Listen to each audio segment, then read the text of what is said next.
அனைவருக்கும் இனிய மாலை வணக்கம். இன்னைக்கு ஸ்கந்த பஞ்சமி. இன்னைக்கு பாத்தீங்கன்னா ஸ்கந்தன் அப்படின்னாலே முருகனை தான் குறிக்கும். பஞ்சமி திதிங்கிறது வாராகி அம்மனுக்கு உரியது.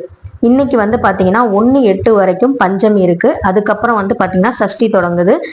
இந்த சஷ்டி திதி நம்ம ஸ்கந்த பஞ்சமி அப்படிங்கிறது, அந்த பஞ்சமி திதி உத்திர நட்சத்திரம், அதாவது பங்குனி உத்திரம் சொல்றோம் இல்லையா, அதே மாதிரி ஸ்கந்த பஞ்சமி அப்படின்னு சொல்லப்படுது. ஸோ இந்த சஷ்டி பாத்தீங்கன்னா நாளைக்கு மதியம் 1:49 வரைக்கும் இருக்கு. நாளைக்கு செவ்வாய் ஹோரை மதியம் காலையில 6 to 7, மதியம் 1 to 2, இரவு 8 to 9 இருக்கு. நாளைக்கு சஷ்டி பாத்தீங்கன்னா செவ்வாய்க்கிழமையோடு வரக்கூடிய சஷ்டி திதி 1:49 வரைக்கும் இருக்கு. இன்னைக்கு பஞ்சமி மதியம் வரைக்கும் இருந்தது. ஸோ நான் நேத்து பூஜை பண்ண முடியல. நேத்து கெஸ்ட் எல்லாமே வந்திருந்தாங்க. அதனால பாத்தீங்கன்னா அவங்களுக்கு நான் சமைச்சு தர வேண்டியது நம்மளுடைய கடமை. அதனால அவங்களுக்கு பிடிச்ச விஷயங்கள் எல்லாம் செஞ்சாச்சு. அதனால வேலை கொஞ்சம் அதிகமாக தான் இருக்கும். காலையில எழுந்திரிச்சு ஒட்டடை அடிக்கிறது, வீடு துடைக்கிறது, எல்லா வேலையுமே இருந்தது.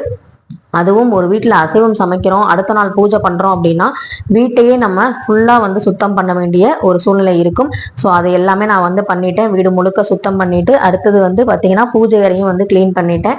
உங்களில் பாத்தீங்கன்னா அசைவம் சாப்பிட்றவங்க பூஜை பண்ணும்போது உங்களுக்கு இருக்கிற நெருக்கடி என்ன அப்படிங்கிறத கமெண்ட்ல கண்டிப்பா சொல்லுங்க.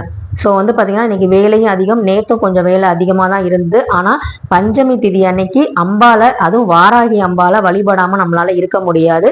அதனால பாத்தீங்கன்னா வாராகி அம்மனுக்கு எளிமையா எப்படி வழிபாடு செய்யணுமோ அதை செஞ்சாச்சு. அது மட்டும் இல்லாம ஆஷாட நவராத்திரி போயிட்டு இருக்கு. ஆஷாட நவராத்திரி பத்தி எனக்கு ஒரு அறிவு கூட கிடையாது. ஏன்னா எனக்கு அதை பத்தி ஒண்ணுமே தெரியாது. அதை நான் பாத்தீங்கன்னா வாராகி அம்பல வழிபட ஆரம்பிக்கும் போது ஆஷாட நவராத்திரி கேள்விப்பட்டிருக்கேன். ஆனா நாங்க பாத்தீங்கன்னா புரட்டாசி மாசம் வரக்கூடிய அந்த நவராத்திரி தான் பாத்தீங்கன்னா நான் கோவிலுக்கு போவேன். நாங்க கைங்கரிய குழுல இருக்கோம். ஸோ நாகமணி தேவி அம்மன் கோயிலையும் மகாசக்தி மாரியம்மன் கோயிலையும் நான் வழிபாடு நடக்கிறது போய் பார்ப்பேன். என்னால முடிஞ்ச விஷயங்கள் நான் செய்வேனே தவிர எனக்கு இந்த ஆஷாட நவராத்திரி பத்தி தெரியாது. அது மட்டும் இல்லாம நம்ம நவராத்திரி அப்படின்னாலே 9 நாள் விரதம் இருந்து சுத்தபத்தமா செய்யணும். அது நம்ம ஆரம்பிச்சு விட்டுட்டு பாதியிலே நிறுத்தவும் கூடாது. மாதவிடாய் காலமா இருந்தாலும் கஷ்டமா போயிடும். இந்த மாதிரி விஷயங்கள் நடக்கும் பொழுது நம்ம பாத்தீங்கன்னா சில விஷயங்கள் நம்ம தவிர்க்கிறது நல்லதுன்னு நான் சொல்லுவேன். ஏன்னா கடவுளும் பாத்தீங்கன்னா நான் ஏற்கனவே சொல்லியிருக்கேன், கடவுளுக்கும் மனசு இருக்கு அப்படின்னு. ஸோ நம்ம பாத்தீங்கன்னா எதுவுமே செய்யாம நம்ம எப்பவும் போல ஒரு கற்பூர ஆரத்தி காமிச்சிட்டு ஒரு பூ வச்சுட்டு தண்ணி வச்சு வழிபாடு செஞ்சாலே போதுமானது. அதை விட்டுட்டு நம்ம ஆரம்பிச்சிட்டோம் அப்படின்னா அதை தொடர்ந்து நம்ம செய்யணும். ஆனா பஞ்சமி திதியில நான் வாராகி அம்மனை வழிபாடு செய்யறதுங்கிறது தொடர்ந்து நான் செஞ்சுக்கிட்டு இருக்கேன். அதனால பாத்தீங்கன்னா இந்த ஆஷாட நவராத்திரி அதை பத்தின நாலேஜ் எனக்கு இல்லை. ஆனா பாத்தீங்கன்னா வாராகி அம்மனுக்கு பஞ்சமி அப்படின்னாலே வாராகி அம்பாள் தான் எனக்கு ஞாபகத்துக்கு வருவாங்க. அவங்களுக்கு நான் பாத்தீங்கன்னா அபிஷேகம், ஆராதனை இதெல்லாமே பண்ணுவேன். நெய்வேதியம் என்ன இருக்கோ அதை எளிமையா செஞ்சு நான் பூஜை பண்ணிடுவேன். ஸோ பாத்தீங்கன்னா இன்னைக்கு அம்பாளுக்கு 3 அபிஷேகம் பண்ணியிருந்தேன். மஞ்சள், குங்குமம், அதுக்கப்புறம் திருமஞ்சனம், இது 3 நாளையும் அபிஷேகம் பண்ணி செவ்வந்தி, மல்லிகை மலர் இதெல்லாம் சாற்றி விரலி மஞ்சள் மாலை சாற்றி இன்னைக்கு அபிஷேகம் அலங்காரம் எல்லாமே பண்ணியிருந்தேன். ஸோ உங்களுக்கு வாராகி அம்மனை பிடிக்கும் அப்படின்னா கண்டிப்பா லைக் பண்ணுங்க. அதே மாதிரி கமெண்ட்ல ஓம் ஸ்ரீ வாராகி தாயே போற்றி அப்படின்னு சொல்லுங்க. என்னுடைய சப்ஸ்கிரைபர் ஒரு சிஸ்டர் சொல்லியிருந்தாங்க, டெய்லியும் நீங்க தலை குளிப்பீங்களா பூஜை பண்றதுக்கு அப்படின்னு கேட்டிருந்தாங்க. நான் பாத்தீங்கன்னா டெய்லியுமே தலை குளிச்சு நான் பழகிட்டேன். அது பூஜை நல்லா ஆன்மீகத்துல ஈடுபாடு வந்ததுக்கு அப்புறமே டெய்லியுமே தலை குளிச்சு பழகிட்டேன். ஆனா ஷாம்பு வாரத்துல ஒரு நாள் தான் யூஸ் பண்ணுவேன். வெறும் தலை தான் அப்படின்னு நான் குளிப்பேன். ஸோ பாத்தீங்கன்னா எண்ணெயா இருந்தாலும் பரவாயில்ல, அதை நான் ஷாம்பு டெய்லி யூஸ் பண்ண மாட்டேன். அதனால பாத்தீங்கன்னா எனக்கு அது பழகி போன விஷயம். அது மட்டும் இல்லாம அந்த சிஸ்டருக்கு சைனஸ் ப்ராப்ளம் இருக்குன்னு சொல்லியிருந்தாங்க. அந்த மாதிரி உடல் நலத்தை கெடுத்துக்கிட்டு நம்ம பூஜை பண்ணணும்னு எந்த இறைவனும் நமக்கு சொல்ல. அந்த சைனஸ் ப்ராப்ளம் அவங்களுக்கு சரியாகணும் அப்படிங்கிறதையும் வேண்டிக்கோங்க. நல்லபடியா இருக்கிற உடல்நிலையை வச்சு நம்ம எப்படி எளிமையா பூஜை பண்ணுவோமோ அதை மாதிரி பண்ணுவோம். எனக்குமே பாத்தீங்கன்னா சில நேரங்கள்ல உடல் ஒத்துழைக்காது. அப்ப என்னால என்ன முடியுமோ ஒரு விளக்கு ஏற்றி கையெடுத்து கும்பிடணும் அப்படின்னு தோணுனா கூட நான் கும்பிட்டு வந்துடுவேன். ஆனா இறை வழிபாடுங்கிறது அந்த ஆலயம் தொழுவது சாலவும் நன்று அப்படிங்கிறத நான் என்னைக்கும் மறக்க மாட்டேன். டெய்லியும் அவங்கள பார்த்து அந்த வழிபாடு செஞ்சு இல்ல விளக்காது ஏற்றி கும்பிட்டாதான் நமக்கு அந்த நாள் பாத்தீங்கன்னா நல்லபடியா இருக்கும். கடவுள்கிட்ட நேரடியா உட்காந்து நீங்க பேசுங்க. நல்லபடியா என்னை நல்லபடியா காப்பாத்து, என்னை சுத்தி இருக்கவங்க நல்லபடியா வச்சிரு. அப்பதான் வந்து பாத்தீங்கன்னா என்னுடைய சந்தோஷம் முழுசா வெளிப்படும் அப்படிங்கிறத வந்து வேண்டுங்க.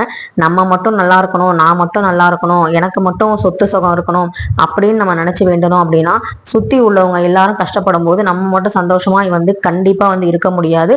அது மனசார உணர்ந்தவங்களுக்கு மட்டும்தான் தெரியும். ஸோ அந்த மாதிரி இருக்கும் பட்சத்துல நம்ம வந்து எல்லாருமே நல்லா இருக்கணும் அப்படிங்கிறது தான் வந்து நம்ம வேண்டிக்கிறது முக்கியமானது.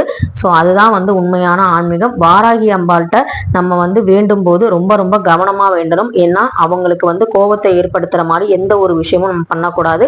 அவங்க நான் ஏற்கனவே சொன்ன மாதிரி அவங்க ஒரு படை தளபதி, ஒரு அரசனு கூட வந்து பாத்தீங்கன்னா யோசிச்சு பண்ணுவாரு. ஆனா படைத்தளபதி வந்து பாத்தீங்கன்னா என்ன நிலவரமோ அது டக்குன்னு வந்து முடிவெடுக்கிற சூழ்நிலை அவங்களுக்கு வந்து இருக்கும். அதே மாதிரி போர்னா முதல்ல போய் முன்னாடி நிக்கிறது படைத்தளபதி தான். ஸோ அந்த மாதிரி நமக்கு ஒரு பிரச்சனை அப்படிங்கும் போது வாராகி அம்மன்ட்ட வேண்டுறோம். ஆனா அது முடிஞ்சதுக்கு அப்புறம் வாராகி அம்பாள்கிட்ட எவ்வளவு நன்றி விசுவாசமா நம்ம இருக்கிறோமோ அந்த அளவுக்கு வந்து பாத்தீங்கன்னா நமக்கு நல்லது மட்டுமே நடக்குங்கிறதுல எந்த சந்தேகமும் இல்லை.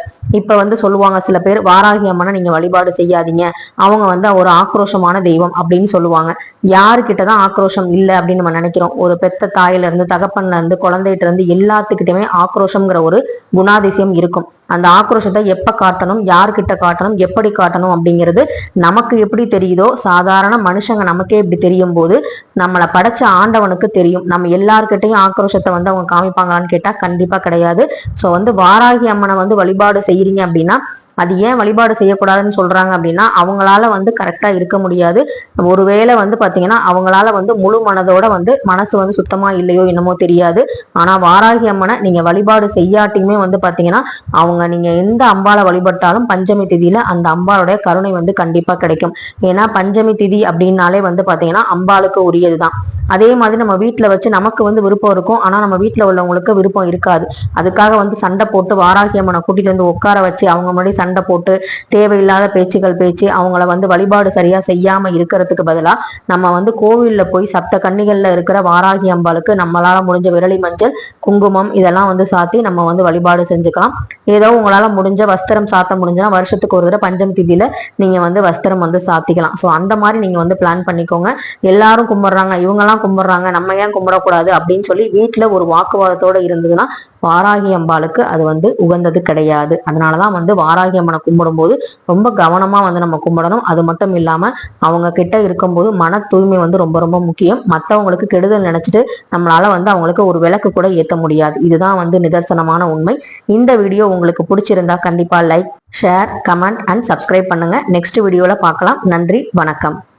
என்னுடைய சேனல்ல வாராகி பிளேலிஸ்ட் அப்படின்னு இருக்கு. அதுல வந்து பாத்தீங்கன்னா நான் செஞ்ச வழிபாடு, நான் வந்து வாராகி அம்பாளை பத்தி என்ன மாதிரி நினைக்கிறேன், என்ன மாதிரி பூஜைகள் வந்து வீட்டுல பண்றேன் அப்படிங்கிறத விளக்கங்கள்லாம் நிறைய கொடுத்துருக்கேன். உங்களுக்கு தேவைப்பட்டுச்சுன்னா கண்டிப்பா வந்து அந்த வீடியோவை செக் பண்ணி பாருங்க. அது மட்டும் இல்லாம Murugan playlist, Sivan playlist, Vinayagar playlist, அது மாதிரி நிறைய வந்து கடவுள்களுக்கு பிளேலிஸ்ட் வந்து நம்ம சேனல்ல இருக்கு. நான் செஞ்ச பூஜை வீடியோக்கள் எல்லாமே அதுல இருக்கு.